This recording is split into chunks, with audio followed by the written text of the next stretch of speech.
Well, I wanted everybody to have an opportunity to do some measuring in class with the rulers that we use, and just kind of getting yourself acclimated to the types of measuring devices that we use at school.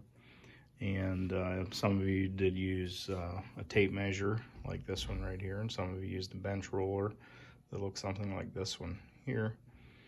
And probably at home you have a tape measure for sure. You might even have a straight ruler like that. But what I'd like to get through to you at this point is just how does the scale actually work.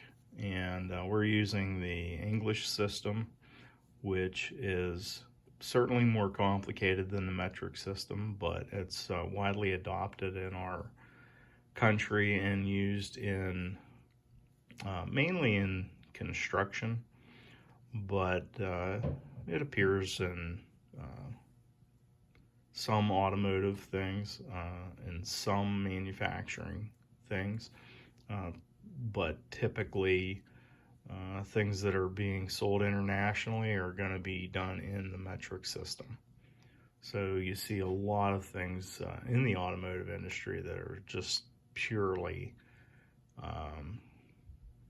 designed even from a metric standpoint.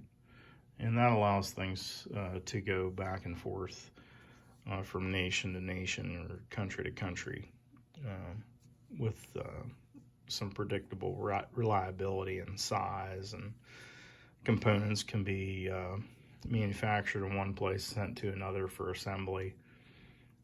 So, those kinds of things happen. But for us and what we're doing, it's just really important to understand the context of what we are measuring and how we do that.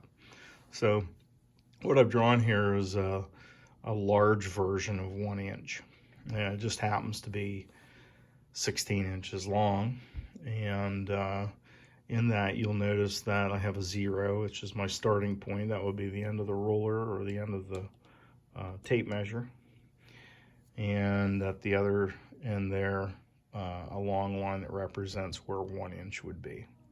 So once you understand how 1 inch works, every inch after that works the same.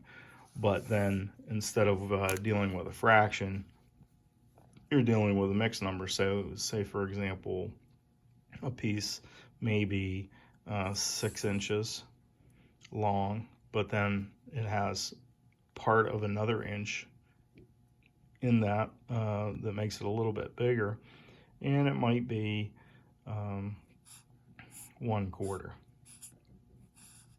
So it's on its way to being 7, but it's not quite even halfway between 6 and 7. It's only 1/4 of the way. So that's where these lines kind of come into play at.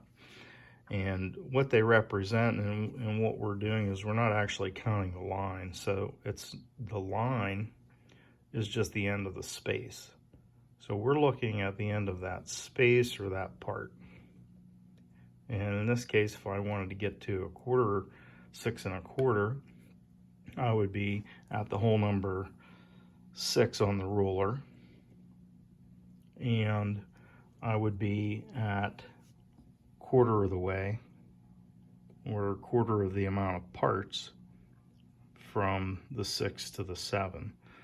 So if you look at my little numbering system up here, it goes from 1 to 16, saying that there are 16 parts along this scale, and 4 of those parts would be 1/4 of an inch. And that's why your math teachers have been telling you, when you figure out what the parts over the whole are, that you would take the largest common denominator between those two numbers and reduce that.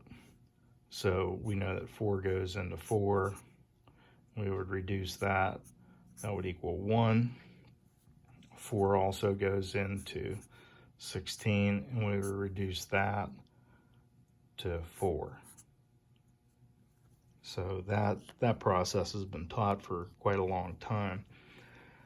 When you actually go to measure something, and you're pulling a tape measure across it, that's a whole different skill set. And also, even though the sizes are the same, you do get options. So you can get some fine measurements on one side of the tape and a little bit coarser measurements on the other side of the tape. So it's important to know how many parts are on the tape or the side of the tape, because in this situation, the ruler on this side goes to looks like 1/16 of an inch, but on that side it actually goes to a 32nd of an inch. And as you extend this ruler, you'll notice that the smaller numbers go away. So the further or smaller parts go away. As you get further down the ruler, it just drops into a 1/16 of an inch ruler. So the first 12 inches is meant for like precise smaller measurements, but then as your pieces get bigger, your tolerance grows a little bit too. And that's what's happening here. So when you hear numbers like mixed numbers, that is, say like 3 and 7/16, the whole number over here would be 3 and here would be 4, but we would look for how many parts between the 3 and the 4 that our measurement is, and we would count spaces. And at the end of the 7th space, there's a line. And you'll notice that line is a little bit shorter than this line. And the reason for that is this line represents the 16th scale, and this represents the 8th scale. So we have 6/16, but it reduces down to 3/8. So instead of saying 6/16, we say 3/8 based on the rule that we're taught in math. And that does communicate a lot by doing that.